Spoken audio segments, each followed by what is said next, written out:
YouTube, how's it going? Ed here with another video, and today we are doing something a little different. We are here in Cambridge outside the wonderful Boudoir Femme, an amazing little boutique. It sells lines like coudray, tocca, carthusia, and today they're actually having the launch of Ruth Mastenbroek's second fragrance entitled Amorosa.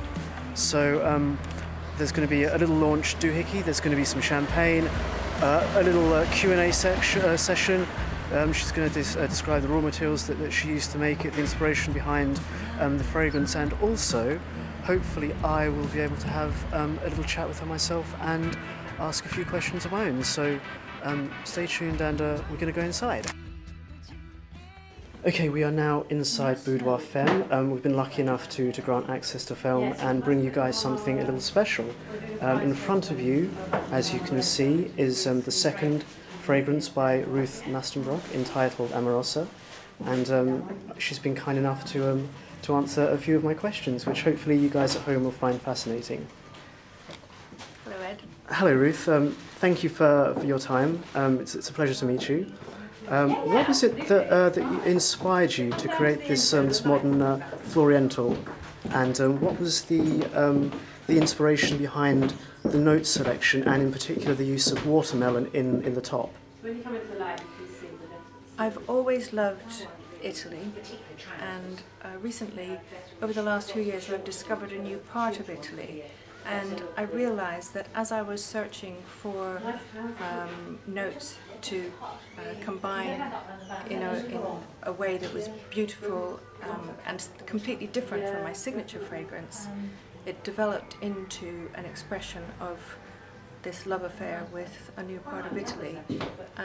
And I realized that this was actually a summing up of the beautiful turquoise skies and the mountains, the ruggedness of the Apennines and the Alps, and also white flowers that grow in the fields. So it all came together in Amorosa. Cool. And growing up, what fragrances did you wear? I guess I wore some really off-the-wall fragrances like Pretty Peach by Avon, and then later and Charlie, Revlon, and but I was probably about 18, I guess, when I discovered Mitsuko by Guerlain. Yes. And for me that was absolute classic, and yeah, it really touched me, I suppose, and it was a revelation. Yeah. And in a way that it also inspired me to follow a career in perfumery eventually. Oh. Now, do you wear your own creations? What other perfumes do you wear currently, or have you created something special just for yourself? The way it works is I decide, am I going to wear Ruth Mastenbroek's signature or Amorosa on the day? And because I am always trying out new fragrances and new directions, also on my own skin, so it's important actually for me to not be wearing too many other fragrances. So I have worn other fragrances in the past, like Prada, which I really admire. And but also I do go back to Mitsuko, and another lovely fresh light fragrance, Aqua Allegoria. Another Guerlain. Yeah. Yes, that's cool. Are there any perfumers out there that you admire or that have influenced you? I think I would have to go back to the Guerlain family, just for that the use of beautiful, high-quality, natural ingredients, but at the same time, like in Mitsuko, the combination with a synthetic peach note, but the overall impression is natural, and that's what I'm always trying to achieve with my fragrances. Otherwise, more modern, I suppose, François Ropion, It is, yeah, it's a different last batch. Who's done Portrait of a Lady, I think, and Amarige originally. So, but also Olivier Cresp, who I worked with, and Jacques Cavalier, who have been totally inspiring. What do you think of the current trend of the use of oud in seemingly everything at the moment? I think a lot of fragrances may say that they contain oud when they don't. It's possible to create an impression of oud with some very deep woody notes, particularly with patchouli, but also with vetiver, and also you don't need very much oud to be able, in a fragrance, to be able to say it's got oud in it.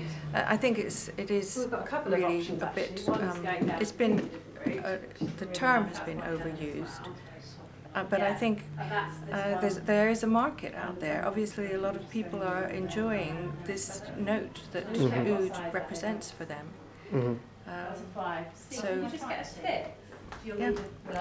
And do you have any future plans to perhaps release a male fragrance or a more masculine fragrance, perhaps? Or I am intending for my third fragrance to. I'm working now on a fragrance that would be suitable for both men and women, but certainly not in any kind of a bland way. Yes.